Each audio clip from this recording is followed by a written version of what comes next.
আজকের এই কর্মশালায় সম্মানিত সভাপতি, কর্মশালা অনুষ্ঠানের সম্মানিত সভাপতি, সামনে উপস্থিত চট্টগ্রাম বিভাগের বিএনপি সহ বিভিন্ন জেলার বিএনপি সহ বিভিন্ন অঙ্গ সহযোগী সংগঠনের উপস্থিত নেতৃবৃন্দ, আসসালামু আলাইকুম।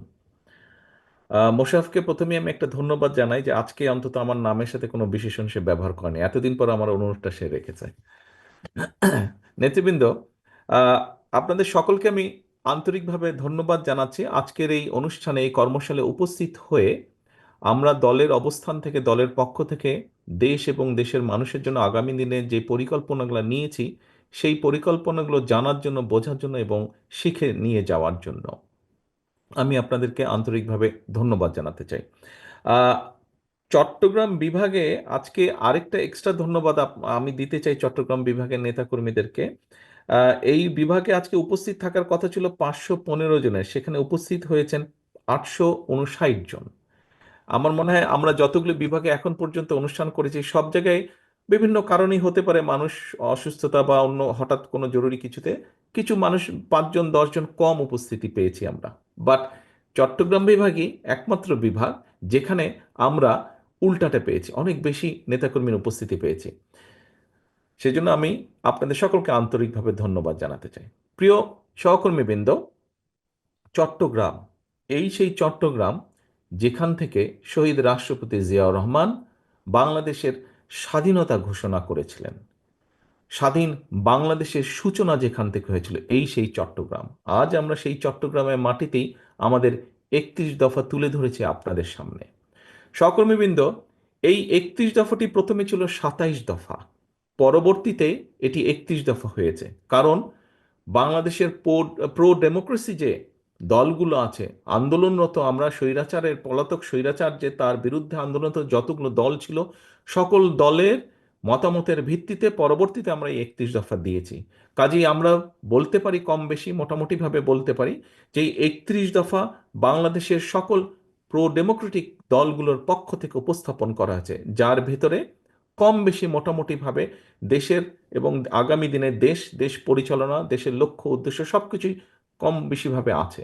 এখানে একটি প্রশ্ন এসেছে, আমাদের ছাত্রদলের এক নেতা আমাদের প্রশ্ন করেছে যে আমরা নতুন কিছু দিতে পারবো কিনা। উত্তরে পাভেল সাহেব বলেছেন যে ইয়েস, উনি দেখিয়েছেন, বলেছেন যে এটি কোনো ধর্মীয় গ্রন্থ নয় যে এখানে কোনো চেঞ্জ করা যাবে না, অবশ্যই করা যাবে। আমরা যা দিয়েছি, কারো যদি কিছু থাকে, কোনো প্রস্তাব থাকে আমাদেরকে পাঠালে, তার মধ্যে ভালো যদি কিছু থাকে অবশ্যই আমরা সেটি গ্রহণ করব। তবে প্রিয় সহকর্মীবৃন্দ, আজকে এখানে 859 জন আপনারা এখানে উপস্থিত আছেন, কিন্তু এই 31 দফা যদি আজকে আমরা 859 জনের মধ্যেই শুধু রেখে দিই তাহলে আমাদের লক্ষ্য কিন্তু বাস্তবায়িত হবে না। আমরা এটি আপনাদেরকে কেন আজকে জানাচ্ছি, এই যে আপনারা কষ্ট করে এসেছেন, অনেকে হয়তো ভোর 4টার সময় ঘুম থেকে উঠে তারপরে রওনা দিয়ে এখানে এসেছেন, আবার ফিরে যাবেন, কিন্তু এই যে কষ্টটা স্বীকার করলেন সারাদিন, কেন? লক্ষ্য উদ্দেশ্য একটি, যে আমরা দেশ এবং দেশের মানুষের জন্য কিছু ভালো কিছু করতে চাই এবং এই কথাগুলো পৌঁছে দিতে হবে মানুষের কাছে। দেখুন, পররাষ্ট্রনীতি নিয়ে একটি কথা এসেছিল, আমরা দেশ পরিচালনা করতে চাই, অর্থাৎ বিএনপি দেশ পরিচালনা করতে চায় জনগণের সমর্থন নিয়ে। আমরা চাই না, আমরা বলতে চাই না, আমরা বিশ্বাস করি না। অতীতে আমরা শুনেছিলাম একটি দলের একজন নেতা ভারত থেকে এসে বলেছিল যে আমরা তাদেরকে রিকোয়েস্ট করে এসে যে কোনো মূল্যে তাদেরকে ক্ষমতায় রাখতে। আমরা চাই বিএনপি, আমরা এসব বিশ্বাস করি না। আমরা বিশ্বাস করি আমাদের ক্ষমতার উৎস হচ্ছে জনগণ, এবং সেই জনগণের সমর্থন নিয়ে আমরা দেশ পরিচালনা করতে চাই। আমরা জনগণের সামনে যেতে চাই, জনগণের দুয়ারে যেতে চাই, জনগণকে বলতে চাই দয়া করে আমাদেরকে দেশ পরিচালনার সুযোগ দিন। সেজন্যই, কারণ আমরা এই 31 দফার মাধ্যমে আমরা আপনাদের জন্য কতগুলি লক্ষ্য নির্দিষ্ট করেছি। প্রিয় সহকর্মীবৃন্দ, আপনারা বিভিন্ন জেলার নেতৃবৃন্দ এসেছেন, আজকে কেন্দ্র থেকে নেতৃবৃন্দ এসেছে, কেন্দ্র থেকে স্পিকাররা এসেছেন, তারা আপনাদেরকে বুঝিয়েছেন, বলেছেন। আপনাদের মনে অনেক জিজ্ঞাসা আছে, আপনারা দেখেছেন ঢাকায় আমরা ফর্মালি এটাকে রিলঞ্চ করেছি, আপনাদের মনে অনেক জিজ্ঞাসা থাকতে পারে, সেই জন্য কেন্দ্র থেকে নেতৃবৃন্দ এসেছেন, তারা খুলে বলেছেন। এখন কিন্তু জেলার নেতৃবৃন্দের কাজ হবে আপনাদের থানা বা উপজেলা, পৌর, ইউনিয়ন, তাদেরকে নিয়ে আপনাদেরকে এই জিনিসগুলো তাদের সামনে এক্সপ্লেন করে দেওয়া, এবং আপনাদেরকে কর্মসূচি নিতে হবে যে আপনাদের প্রত্যেক জেলায় নির্বাচনের সময় যেরকম এলাকা একদম পাড়া, গ্রাম, থানা, ইউনিয়ন, পৌরসভা ভাগ করে করে আপনারা গিয়ে লিফলেট দেন অথবা ধানের শীষ পৌঁছে দেন অথবা ভোটার আইডি নাম্বার দিয়ে আসেন, আপনারা ঠিক সেভাবে আপনাদেরকে কর্মসূচি গ্রহণ করতে হবে। প্রত্যেকটি জেলাকে তার নিজের উপজেলার নেতৃবৃন্দ বা থানার নেতৃবৃন্দ, পৌরসভার নেতৃবৃন্দকে নিয়ে আপনাদের কর্মসূচি তৈরি করতে হবে। এখানে কিছুক্ষণ আগে জেলার নেতৃবৃন্দের কাছে কতগুলো একটি বক্স দেওয়া হচ্ছে, প্রত্যেক জেলায় একটি বক্স দেওয়া হচ্ছে। আপনাদের কাছে আজকে যেই ফোল্ডার দেওয়া হয়েছে, এই ফোল্ডারের ভেতরে যেই বইগুলো আছে, যেই কাগজগুলো আছে, তারই কিছু অংশ প্রিন্ট করে আমরা আপনাদের কাছে দিয়েছি এবং জেলার প্রত্যেক নেতৃবৃন্দকে একটা ইউএসবি দেওয়া হচ্ছে, অর্থাৎ তার মধ্যে সফট কপি দেওয়া আছে, যাতে আপনারা প্রিন্ট করে নিতে পারেন। সহকর্মীবৃন্দ, আমাদের সঞ্চালক মোশাররফ বলেছে আমার পক্ষ থেকে, ভারপ্রাপ্ত চেয়ারম্যানের পক্ষ থেকে দেওয়া হচ্ছে। না, এটা ভারপ্রাপ্ত চেয়ারম্যানের পক্ষ থেকে দেওয়া হয়নি। বক্সগুলো বক্সগুলো আপনাদেরকে দেওয়া হচ্ছে দলের পক্ষ থেকে। এটি একটি দলের পরিকল্পনা, দলের পক্ষ থেকে আপনাদেরকে দেওয়া আছে।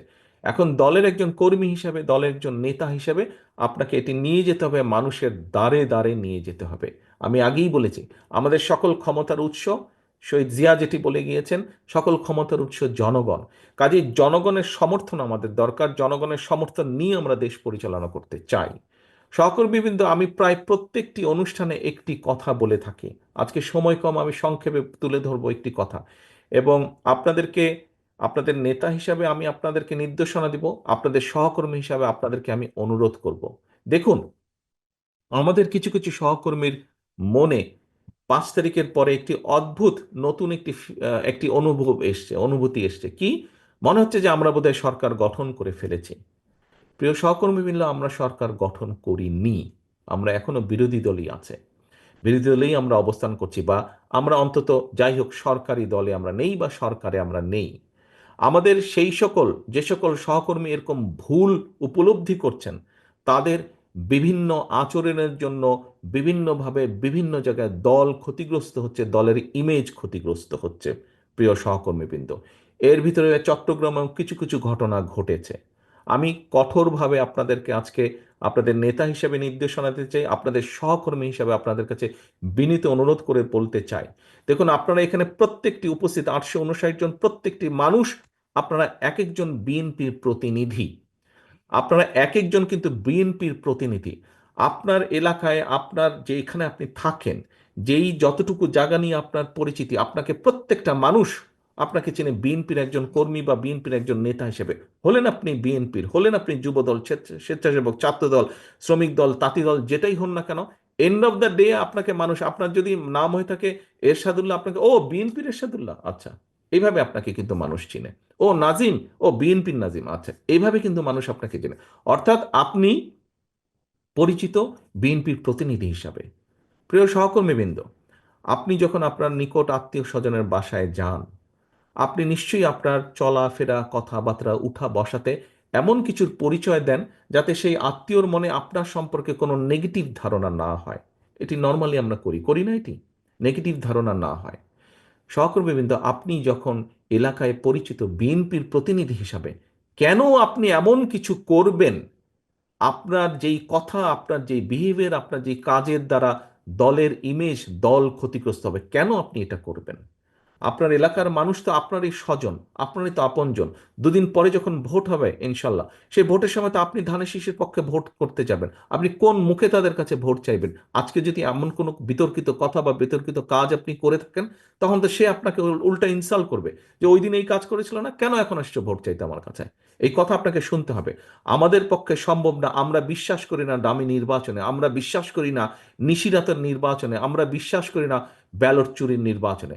আমরা বিশ্বাস করি জনগণের কাতারে। একজন নোয়াখালীর একজন বোন বলেছেন কিভাবে এই দেশের মা বোনেরা বিএনপিকে ভোট দেয়। আমরা সেইভাবে সেই ভোটে বিশ্বাস করি, যেখানে মানুষ লাইনে দাঁড়িয়ে নিরাপদে, নিরাপত্তার সাথে, স্বচ্ছভাবে, স্বাধীনভাবে, মুক্তভাবে, ভয়হীনভাবে ভোট দিয়ে যাবে। আমরা সেই নীতিতে বিশ্বাস করি এবং সেটি যদি অর্জন করতে হয়, আপনাদেরকে আজকে কিন্তু অনেক কিছুর পরিবর্তন করতে হবে। উঠা বসা, চলাফেরা, কথাবার্তা আপনাদের পরিবর্তিত করতে হবে আপনাদের নিজেদের।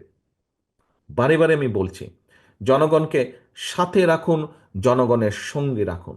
সহকর্মীবৃন্দ, আপনি ক্ষমতায় যাবেন না।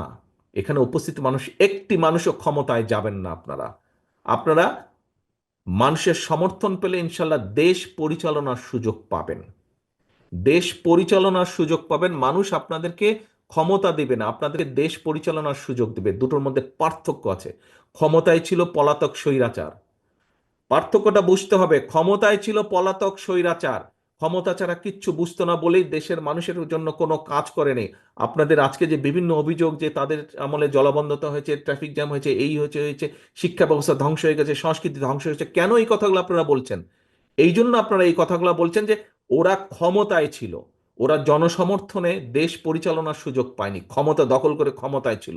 আমরা দেশ পরিচালনার সুযোগ পেতে চাই জনগণের সমর্থন নিয়ে, এবং সেই জন্যই দেশ পরিচালনার যদি সুযোগ পেতে চান, দেশ পরিচালনা যদি করতে চান, তাহলে নিজেকে সেইভাবে গড়ে তুলতে হবে।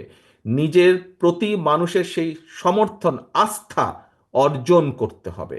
সহকর্মীবৃন্দ, আস্থা অর্জন করতে হলে নিজেকে ধীর করতে হবে, নিজের মধ্যে উপলব্ধি আনতে হবে, নিজের পার্সোনালিটি চেঞ্জ করতে হবে, কথাবার্তা চলন বলন চেঞ্জ করতে হবে।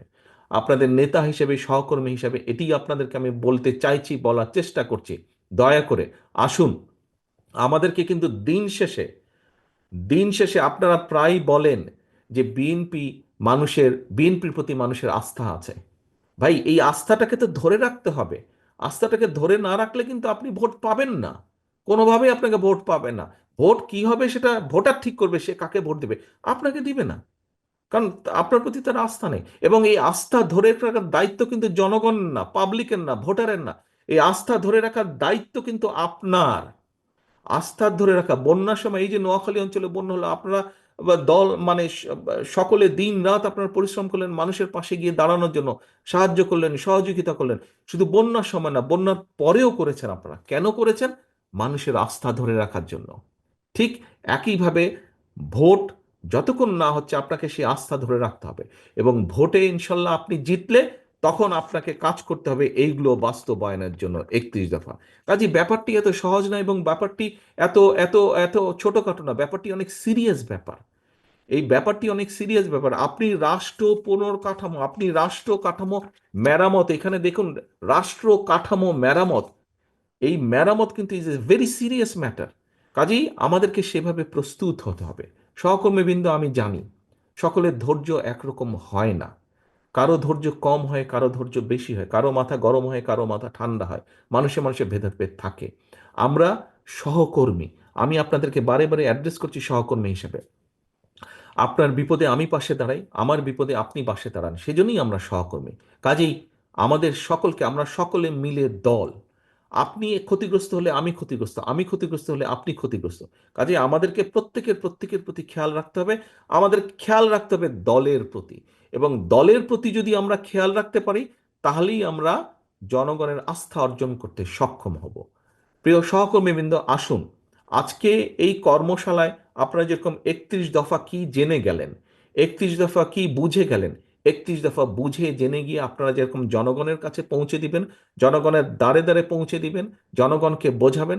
একই সাথে আসুন আজকে এই কর্মশালায় আমরা প্রতিজ্ঞা গ্রহণ করি, আমরা শপথ গ্রহণ করি যে জনগণের আস্থা নষ্ট হয় এমন কোনো কাজ করা থেকে আমরা নিজেদেরকে বিরত রাখব, এবং জনগণের আস্থা অর্জন করা যায় আমরা চেষ্টা করব সেরকম কোনো কাজ করতে। প্রিয় সহকর্মীবৃন্দ, আমি একটি কথা বলে শেষ করতে চাই।